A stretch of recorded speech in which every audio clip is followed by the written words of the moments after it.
चलिए अब आगे बढ़ते हैं और बात कर लेते हैं मुरैना की, जहां पर रेत माफियाओं के हौसले बहुत ज्यादा बुलंद हैं। आए दिन रेत माफिया वन विभाग और पुलिस की टीम पर हमला करता है। पिछले दिनों मुरैना जिले में अंबा में रेत माफिया की ओर से वन विभाग की टीम पर हमला कर ट्रैक्टर छुड़ा ले जाने का वीडियो सामने आया। माफिया के लोगों ने पहले ट्रैक्टर के सामने अपनी बाइक को जमीन पर रखकर गिरा दिया, ट्रैक्टर को रुकवाया। पूरे मामले पर जब विधानसभा में प्रदेश के कृषि मंत्री एंदल सिंह कंसाना से सवाल पूछा तो उन्होंने क्या कहा, एक बार गौर से सुन लीजिए। कहाँ है माफिया? कोई रेत माफिया नहीं है, पेट माफिया है। पेट पालना कर रहे हैं। रेत माफिया उसे कहते हैं कि एक व्यक्ति के लिए वो काम करे। ये रेत माफिया नहीं है। कहाँ की घटना बता रहे हो आप? अंबा की। चलो जानकारी देते हैं, लेकिन रेत माफिया मेरे ख्याल से मुरैना में तो है नहीं कहीं। कोई रेत माफिया। कानून अपना काम करेगा। अगर किसी शासकीय कर्मचारी पे हमला किसी ने किया है तो कानून अपना काम करेगा।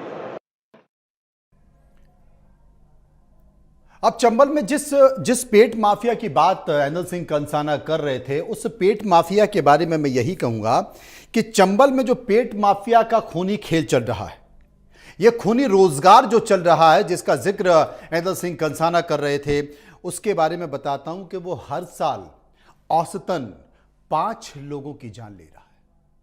2018 में 15 लोगों को कुचला गया था इसी पेट माफिया के कारण, और जिसमें 12 लोगों की जान चली गई थी।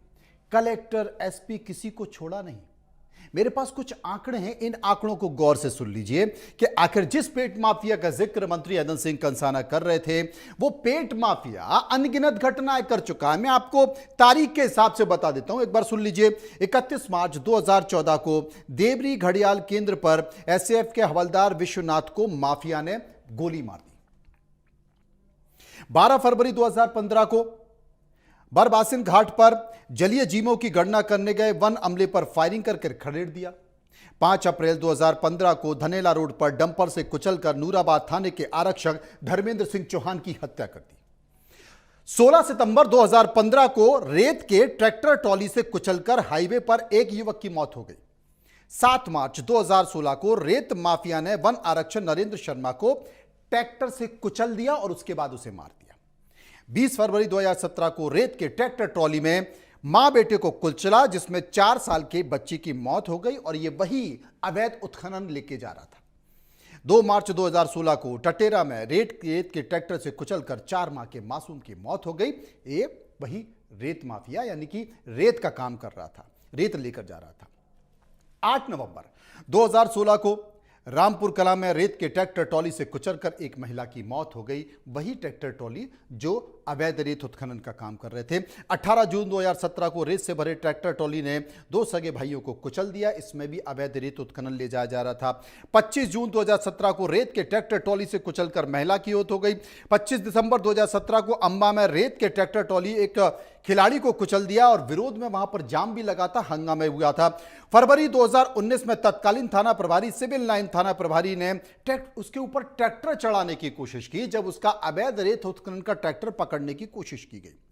सितंबर 2020 में, फहरिस्त बहुत लंबी है, यह पेट माफिया है जिसका जिक्र मंत्री जी कर रहे थे। मैं बता रहा हूं कि पेट माफिया कैसा है।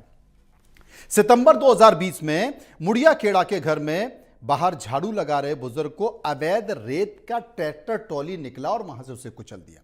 जनवरी 2020 में बैरियर पर अपने पिता को खाने पर टिफिन देने आई 9वीं की छात्रा को तेज रफ्तार अवैध उत्खनन का जो रेत था ट्रैक्टर ट्रॉली ले जाते हुए उसने कुचल दिया। और 9 नवंबर 2022 को बडोखरे चौराहे पर रेत से भरे ट्रैक्टर ट्रॉली से कुचलकर नरेश पुत्र रतिराम की मौत हो गई। ठीक 19 मार्च को भी रेत माफिया के ट्रैक्टर में नेशनल हाईवे 44 सिकरौदा नहर के पास खडौली में रहने वाले 40 वर्षीय घनश्याम सिंह सिकरवार को कुचलकर मार डाला। घनश्याम सिंह उत्तर प्रदेश के एटा में शिक्षक थे। अब ये तो बहुत छोटी सी बात हुई, ये सामान्य घटना है, इसमें आरक्षण ये है, लेकिन रेत माफिया क्या करता है पता है आपको? जब मैं आपको बताऊंगा तो ये जानकारी सुन के आप दंग रह जाएंगे, क्योंकि ये वो रेत माफिया है जिसने आरक्षक, एएसआई नहीं बल्कि कलेक्टर, एसपी तक को नहीं छोड़ा। आपको याद होगा कि 8 साल पहले एसपी विनीत खन्ना और कलेक्टर विनोद शर्मा बारासिवनी घाट पर औचक निरीक्षण के लिए गए थे। वहां पर अंधाधुंध रेत उत्खनन हो रहा था। रेत माफिया ने प्रशासन की गाड़ियां देखते अंधाधुंध फायरिंग दोनों के ऊपर शुरू कर दी और इसमें अफसरों को भागकर अपनी जान बचानी पड़ी। किसको? कलेक्टर और एसपी को। इसमें कुछ साल पहले अवैध रेत पर कार्रवाई करने गए रचौली गांव, जो कि रेत उत्खनन का एक बड़ा अड्डा है, रचौली गांव के पास गए तत्कालीन कलेक्टर आकाश त्रिपाठी, जो अब केंद्र सरकार में एडिशनल सेक्रेटरी ऊर्जा विभाग में हैं, वो आकाश तिवारी और एसपी हरि सिंह यादव पर रेत माफिया ने ताबड़तोड़ फायरिंग शुरू कर दी, गोलियां चलाना शुरू कर दी। कलेक्टर ने पूरे गांव के शस्त्र लाइसेंस निरस्त कर दिए थे। बाद में भाजपा सरकार के तत्कालीन मंत्री और राजनीतिक हस्तक्षेप से लाइसेंस सारे बहाल कर दिए गए। इन्हीं पेट माफियाओं के लाइसेंस बहाल कर दिए गए। आप समझ रहे ना? एक छोटी सी फहरिस्त मैंने आपको बताने की कोशिश की और मंत्री जी ने विधानसभा में कहा कि साहब वो रेत माफिया नहीं है, वो पेट माफिया है। तो फिर चंबल के बीहड़ों में, क्योंकि मुरैना और भिंड तो चंबल का बीहड़ भी है, तो चंबल के बीहड़ों में दशकों पहले जो डाकू थे वो क्या थे? वो भी तो न्याय के लिए लड़ाई लड़ते थे, वो भी तो पेट के लिए लड़ाई लड़ते थे। तो उन्हें क्या कहा जाए? उन्हें भी क्या कहा जाए? पेट का डाकू कहा जाए? समाज का डाकू नहीं कहा जाए? प्रदेश का डाकू नहीं कहा जाए? देश का डाकू नहीं कहा जाए? अपराध अपराध होता है। और ये रेत माफिया जो है जब मुरैना का, इसके हौसले इतने बुलंद हैं कि जब वो डीएम, एसपी, पुलिस अधिकारियों को नहीं छोड़ते तो आप क्या करेंगे? इस बीच एक तस्वीर आई, कुछ घंटे पुरानी खबर। एक घटना घटती है और घटना घटती है तो रेत माफिया बनाम पेट माफिया की झलक दिखाई देती है। अब से कुछ घंटे पहले मुरैना में वन विभाग ने अवैध उत्खनन को लेकर एक कार्रवाई की। उसने अवैध रेत से भरा एक डंपर पकड़ लिया। चंबल नदी की रेत से यह डंपर भरा हुआ था। वन अमले को देखकर डंपर चालक ने डंपर को तेजी से भगाया, लेकिन वन विभाग की टीम ने डंपर सहित चालक को पकड़ लिया। पूछताछ में डंपर चालक ने खुलासा किया कि यह ड्राइवर ने बताया कि यह डंपर किसी और का नहीं, बल्कि मुरैना जिले से ही आने वाले एक मंत्री के बेटे का है। अब वन विभाग के अधिकारी ने फोन लगाया पुलिस को लाइन में कि भाई ये जो डंपर पकड़ा गया है इसको रखने की हमें जगह दे दीजिए। तो पुलिस वालों ने हाथ खड़े कर दिए, उनके हाथ पैर कांपने लगे जब उन्हें पता चला कि गाड़ी का नंबर क्या है, डंपर का नंबर क्या है और इस डंपर से किसका ताल्लुक है। वन विभाग के अधिकारी ने अपने बड़े अधिकारियों को फोन लगाया कि साहब हमारी जान को खतरा हो सकता है, तत्काल इस पर कार्रवाई कीजिए। वो फोन पे फोन लगाया जा रहा था, लेकिन जनाब चंबल का जो पेट माफिया है और रेत माफिया, उसकी कहानी बड़ी विचित्र है। अब ये जो पेट माफिया है, उस पेट माफिया से मंत्री जी का कनेक्शन निकल गया।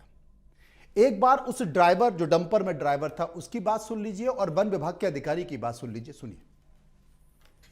जीवन कहाँ से आए हो? ये बात है, योगी साथ आ रहे, योगी साथ आ रहे। पास है कैमरा से। क्या है इसमें? रेता काय का? चंबल का है।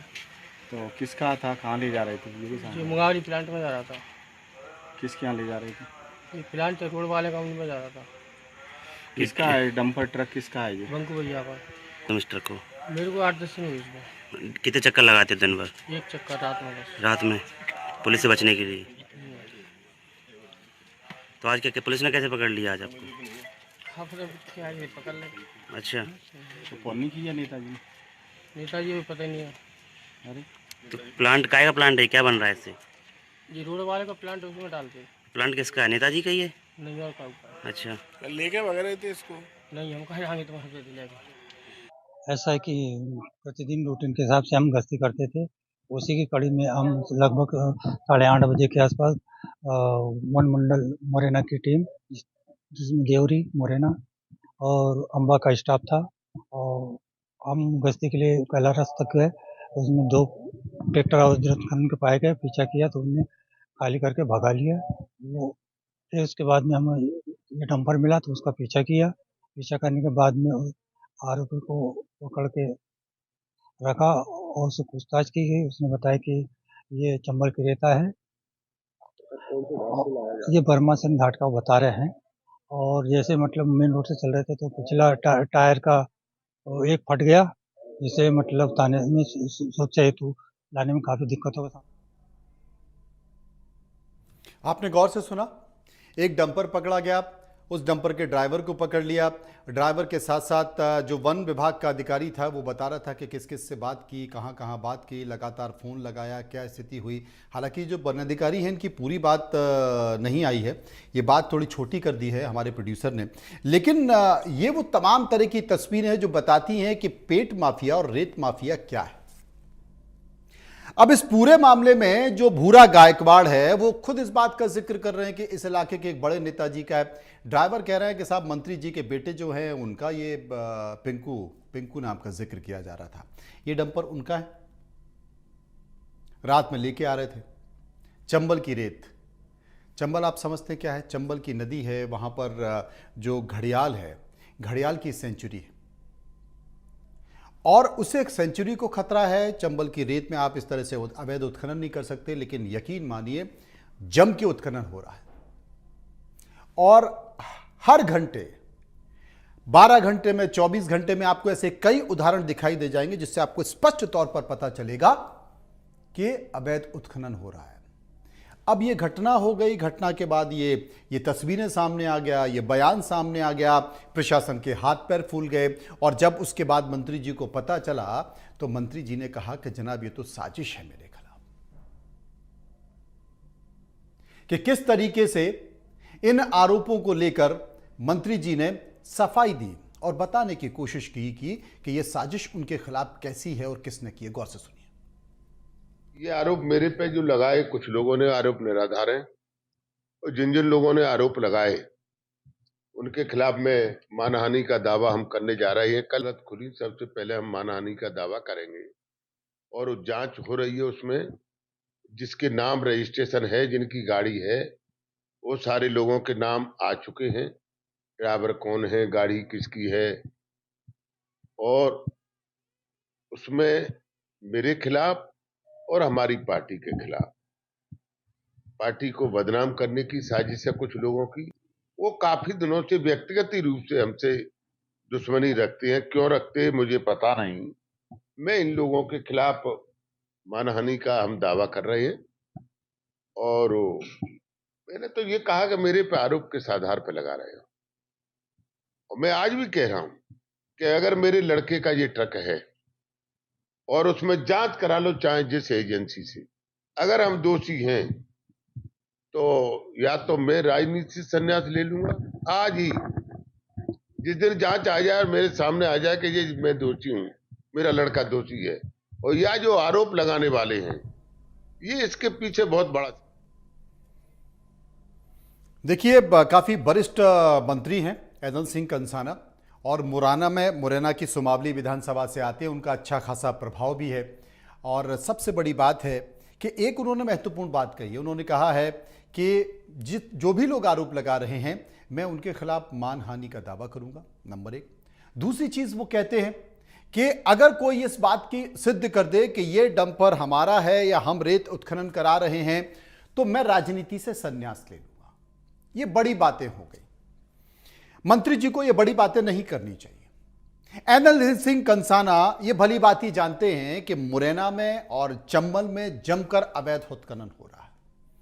ऐदल सिंह कंसाना को खुलेआम इस बात की घोषणा करनी चाहिए कि जहां भी अवैध उत्खनन हो रहा है आप मुझे जानकारी दीजिए, मैं खुद उस अवैध उत्खनन को रुकवाऊंगा। और जो स्थानीय प्रशासन है, स्थानीय प्रशासन की पूरी मदद की जाएगी। किसी को कोई डर भय नहीं होगा। अगर मुझे तो चिंता भूरा गायकवाड़ की हो रही है जो कि वन अधिकारी हैं, मुझे लगता है कि उनके खिलाफ आगे पीछे कोई कार्रवाई ना हो जाए। सब जानते हैं कि इस प्रदेश में अवैध उत्खनन चल रहा है, नदियों के इर्द गिर्द अवैध उत्खनन चल रहा है। सड़कों पर भरे हुए डंपर, सड़कों पर भरे हुए ट्रैक्टर ट्रॉली, चाहे वो भिंड हो, मुरैना हो, ग्वालियर हो या फिर नर्मदापुरम हो, होशंगाबाद हो, कई इलाके हैं, चाहे वो खरगोन हो, खंडवा हो, अवैध उत्खनन चल रहा है। क्योंकि इस अवैध उत्खनन की राशि से राजनेता और राजनीतिक पार्टियों को पोषा जाता है, पाला जाता है। यह कटु सत्य है, इसे कोई इनकार नहीं कर सकता।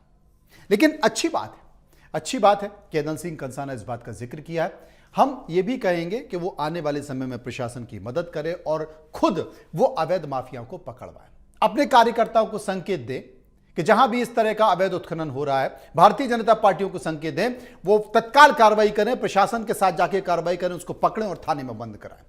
देखते हो जाए एक बड़ा परिवर्तन मुरैना जिले में, लेकिन शायद हो नहीं पाएगा। आगे बढ़